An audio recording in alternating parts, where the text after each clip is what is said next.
Hoss and a very warm welcome back to my channel. Today we are taking a step back in time and delving into some nostalgic children's TV shows that you've definitely forgotten about. I don't know about you, but when I was younger I used to love watching TV. Whether it was CBeebies, CBBC, CITV, Milkshake, all of them. So without further ado, let's get all nostalgic and jump straight into today's video. Let's kick today's video off with an absolute classic. That's right, it's Balamory. Balamory.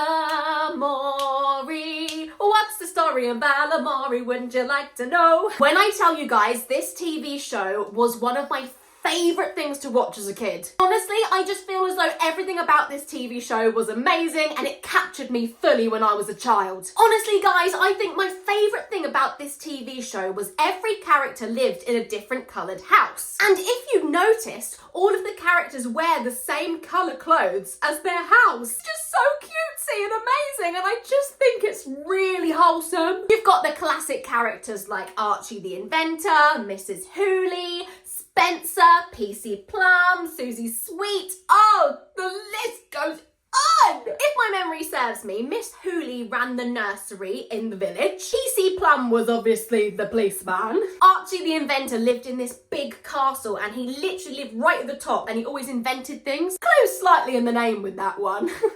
Josie Jump as well. She was like the fitness advocate and she was just always jumping everywhere. I've actually heard a rumour that this TV programme is being remade now, and I'm not going to lie guys, I will be tuning in. Don't judge me, alright guys? I am going to be watching that. Oh, hey, are you ready to play? It's time to come and play with the Tweenies. Yes, that's right. Next up, it is the Tweenies, the classic TV show that we all know and love. We've got Bella, Milo, Fizz and Jake. And of course Doodles the dog. How can we forget about Doodles? This is the classic kids TV show that was set in a nursery. Now I'm not gonna lie guys, it's only in recent years that I've actually clocked that it was set in a nursery or playgroup or play school, whatever you want to call it. I don't know why I didn't realise that sooner. I'm not sure what I thought they were doing because they're not at school, they're not at their house. I don't know what I really thought. Looking back, it makes so much sense that the Tweenies were at a nursery, but at the time I just didn't connect the dots. I just think they look so big and they just don't remind me of small children. Does that make any sense? Does anyone remember that episode of the Tweenies when Milo brought his dad in? Now that is the biggest hear me out of the century. If you know, you know. Oh, why won't anyone play with me? Guys, if you weren't quite clear on that, that was my impression of Jake from the Tweenies. I don't know if you got that, but it was actually pretty good. I'm joking, that was awful. Big cook, little cook, welcome to our cafe. All around, up and down, we've got the cleanest kitchen of all. That's right, you've guessed it. Next up today, we've got Big Cook, Little Cook. I loved this show. If you're not familiar with this one, guys, it is Big Cook and Little Cook. Big Cook is a fully grown sized man. Let me try that again. What I'm trying to say is Big Cook is an adult. I mean, so is Little Cook. I don't really know why he was tiny. It's just a big chef and a little chef is what I'm trying to say in a roundabout way. When I say Little Cook was little, he was literally like that big. What I always thought was really funny about this show is that Little Cook always rides around on a wooden spoon. It like flies through the air. How does Big Cook hold the spoon? I don't know which one, but I always thought it would be really fun to ride on a wooden spoon. I mean, I'm quite small, but I don't think they quite make wooden spoons for my size. Look up, look down, look all around, up in the air and on the ground. Come for a walk, come for a fly, there's so much to see, so come outside. Thank you very much, I'm here all evening. Who remembers this gem of a show? That's right, it's Come Outside. With the lovely Auntie Mabel and the little dog Pippin. Pippin was so cute. He was the star of the show and I always always was dying to know what Pippin was up to and what adventure he was going on. I feel like Auntie Mabel was the sensible one. She drove the storyline, but we were all really there just to see Pippin, right? Every episode, Auntie Mabel and Pippin would get in their spotty aeroplane and fly with us all around the UK and take us on new adventures. Now, every episode they would fly somewhere different and teach us something about life. This programme wasn't just fun and lovely, it was super educational, and I feel like we loved that when we were younger because it wasn't in your face, this is facts about the world and you've got to learn it. Come Outside brought us the facts and showed us how to live life in such a lovely way. I feel like this TV series showed us things about the world that we wouldn't have necessarily seen yet as young people watching it. And yeah, I just love everything that this show is about, and I have super fond memories of watching this when I got home from school. The actress who played Auntie Mabel sadly passed away a few years ago, and I remember when I heard that as an adult,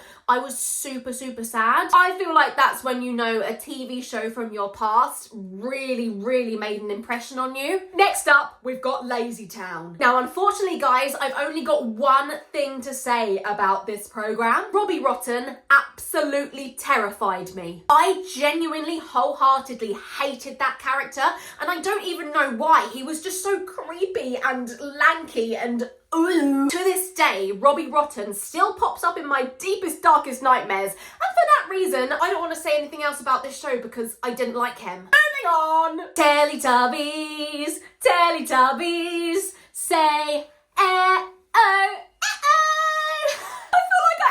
Sounded like a Teletubby then. What do you guys think? Let me know in the comments. Actually, I'm not sure what I want you to say, because if you say I sound like a Teletubby, I might be slightly offended. The Teletubbies, you know them, you love them. I could speak about the Teletubbies all day. However, instead, I'm going to bring you guys 10 fun facts about the Teletubbies that I bet you didn't know. Number one episode of the Teletubbies scared children so much that they banned it forever. The episode in question is called Seesaw, and it contained little cutouts of a lion and a bear, and they moved around the screen, and I feel like I remember that being petrifying, so yeah, it got banned. Number two, the Teletubbies were given the keys to New York. I have no more questions, I just think that is iconic. Number three, the Teletubbies' home has been flooded. Since they finished filming on that hill, it's been flooded, so Teletubby Land is no more. Guys, we're gonna have to take a break, that's so sad. Number four, Tubby Custard is actually just mashed potatoes. No, that can't be true. That is just ruined for me now, guys. Tubby Custard isn't even a thing anymore. I literally don't even want to know.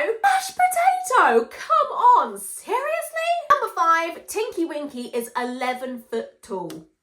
Just let that sink in, all right? Yeah, that is pretty damn tall. Number six, the rabbits on the show are therefore really big. I don't want to know anything about big rabbits because I feel like that's really scary, so I'm not going to read on. On to number seven. The original Tinky Winky was asked to leave the show. That's right, the actor who played Tinky Winky the first time round was asked to leave the show because they didn't think he portrayed the role correctly. I mean, bless him, he probably gave it a really good go, but with all due respect, Tinky Winky probably isn't the easiest person to get into character with, I don't know how I would fare as an actress in a Teletubby costume, so yeah, fair enough. I have nothing else to say. Number eight, now I love this one. The candidates at the Metropolitan Special Forces Police Branch were asked in their entry exam to name all the Teletubbies. How about that? If you can't name all 4 Teletubbies, you're not going to get this job. I love that such an official job relied on Teletubby knowledge. That just brings me joy. Number 9. Being a member of the Teletubbies was like being a member of the Beatles. For those of you guys who don't know, the Beatles are probably the most famous band in the whole entire world. So yeah, the Teletubbies have come out and said the fame level that it was, okay, to be a Teletubby was just out of this world. I'd love to just walk around the streets dressed up as Poe and just have people taking pictures of me. I feel like that'd be so fun. Maybe it would get tiring, but whatever, I love it. Number 10, the creators of the show sold Teletubbies in 2013 for a grand total of £15 million.